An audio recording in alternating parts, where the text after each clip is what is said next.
Halo, apa kabar semuanya? Para pemirsa pencari ilmu pengetahuan yang sangat cerdas dan berbahagia. Selamat datang dan selamat mencari ilmu pengetahuan di YouTube channel Kunci Sejarah. Nah, kali ini kita berjumpa lagi ya. YouTube channel Kunci Sejarah akan memberikan sebuah ilmu pengetahuan yang akan membahas tentang pengaburan sejarah adalah kejahatan terbesar Belanda terhadap Indonesia. Namun sebelum saya membahasnya, alangkah baiknya buat kalian yang masih belum mendukung YouTube channel Kunci Sejarah ini segera dukung ya, hanya dengan cara tekan tombol like dan subscribe seperti berikut ini, agar kalian tidak tertinggal informasi mengenai ilmu pengetahuan berikutnya. Baik, terima kasih atas dukungannya. Semoga kalian semakin menambah ilmu pengetahuan ya. Dan langsung saja ke pokok pembahasannya. Pengaburan sejarah adalah kejahatan terbesar Belanda terhadap Indonesia. Lebih tua mana antara arah barat atau arah timur? Jawabannya tentu saja lebih tua timur. Di timurlah manusia pertama ada, dan semua agama beserta ilmu pengetahuan awalnya berasal dari timur. Tapi sistem yang lebih tua akan lebih berhasil tidak bekerja di planet bumi.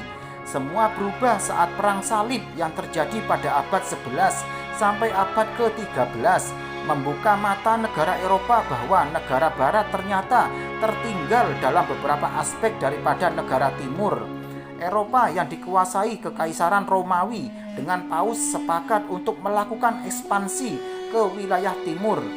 Dunia penjajahan ekspansi pun dibagi menjadi dua, utara milik Spanyol dan selatan milik Portugis. Maka menyebarlah para pelaut penjajah ke seantero bumi demi mendapatkan emas hasil bumi, ilmu pengetahuan, rempah-rempah, dan tentu saja daerah kekuasaan.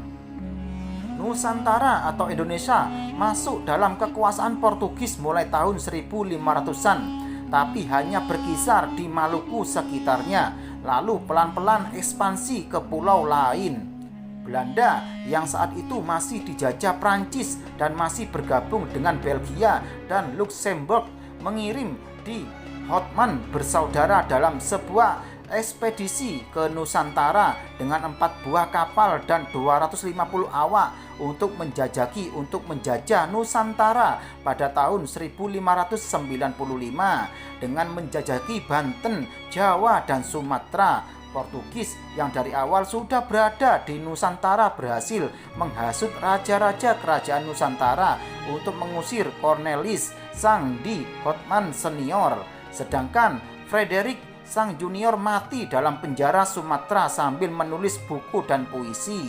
Cornelis pun pulang ke Belanda dengan pasukan yang tersisa. Dimulai J.P. Coen, sang ahli akuntansi keji, sebagai gubernur pertama VOC dalam sistem kamar dagang. Selanjutnya dalam rentang 3 abad selanjutnya, Belanda dengan segala kekuatannya menguasai Nusantara. Penjajah lain Portugis, Inggris, dan Jepang hanya singgah dalam waktu yang sebentar.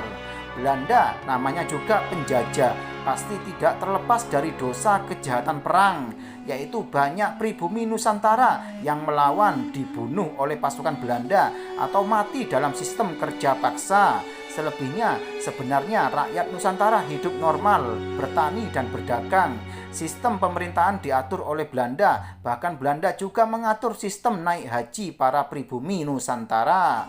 Belanda kewalahan dengan besarnya minat pribumi, maka dari itu untuk menandai siapa yang sudah naik haji akan diberi gelar haji. Di depan namanya pribumi, menandakan bahwa sudah sekali pergi haji. Sistem hukum KUHP pun diterapkan Belanda. Jadi pribumi yang berbuat jahat, membunuh atau mencuri pun diadili secara normal. Namun kejahatan terbesar Belanda terhadap Indonesia adalah upaya pembodohan terhadap pribumi Nusantara. Pembodohan dalam sejarah, pendidikan, dan mental. Hakikat sejati dari penjajahan adalah bukan penjajahan kekayaan alam, namun penjajahan mental.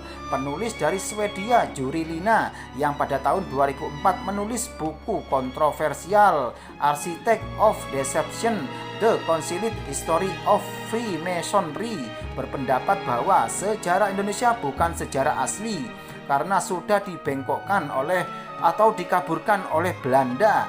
Juri Lina mengungkapkan juga bahwa ada 3 cara untuk melemahkan dan menjajah suatu negeri. Yang pertama, kaburkan sejarahnya. Yang kedua, hancurkan bukti-bukti sejarahnya agar tak bisa dibuktikan kebenarannya.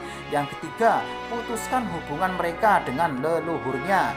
Katakan bahwa leluhurnya itu bodoh dan primitif. Bayangkan jika ketiga hal di atas dilakukan secara konsisten selama 3 abad pada rakyat negeri ini.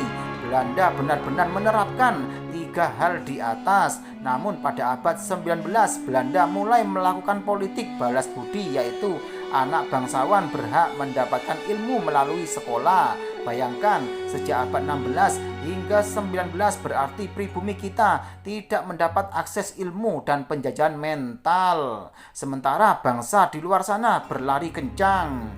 Di lain hal negara ini juga lemah dalam hal fisiologi, kemampuan menyimpan berkas-berkas sejarah. Saya tidak ingat bahwa para siswa-siswi di negeri ini mampu pergi ke museum dengan bangga sembari membaca berkas kertas, perkamen atau buku asli ataupun tiruan jika ada dari penulis sejarah, penyair ataupun itu yang berumur ratusan atau ribuan tahun. Yang saya ingat hanya berkas asli kertas proklamasi kemerdekaan yang bahkan dibuat terburu-buru tanpa tedeng aling-aling ingin merdeka dalam secepat-cepatnya.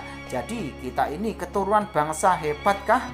Seberapa hebat leluhur kita? Apakah benar kita keturunan bangsa Atlantis?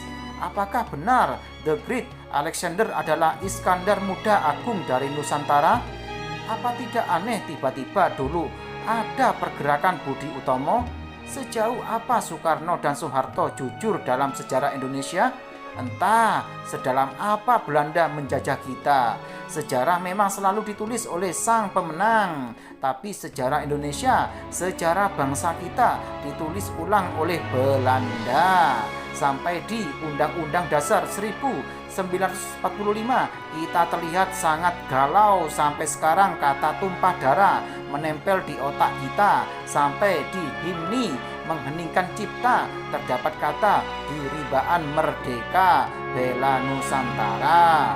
Bangsa kita terkenal ramah, rendah hati, juga rendah diri. Bangsa kita juga terkenal dengan kemampuan nerimo dan kemampuan berzikir positif. Bahkan di saat keadaan buruk terjadi, misal untuk kasus bacaan ini, kita akan terbiasa otomatis untuk berpikir, alhamdulillah kita masih beruntung jika dibandingkan dengan penduduk negara Korea Utara atau Timbuktu. Nah, demikianlah penjelasan dari YouTube channel Kunci Sejarah ini mengenai pengaburan sejarah adalah kejahatan terbesar Belanda terhadap Indonesia. Semoga bisa menambah ilmu pengetahuan buat kalian semuanya ya. Dan jangan lupa selalu simak YouTube channel Kunci Sejarah ini setiap harinya agar kalian tidak tertinggal informasi mengenai ilmu pengetahuan berikutnya. Sekian, terima kasih, semoga bermanfaat.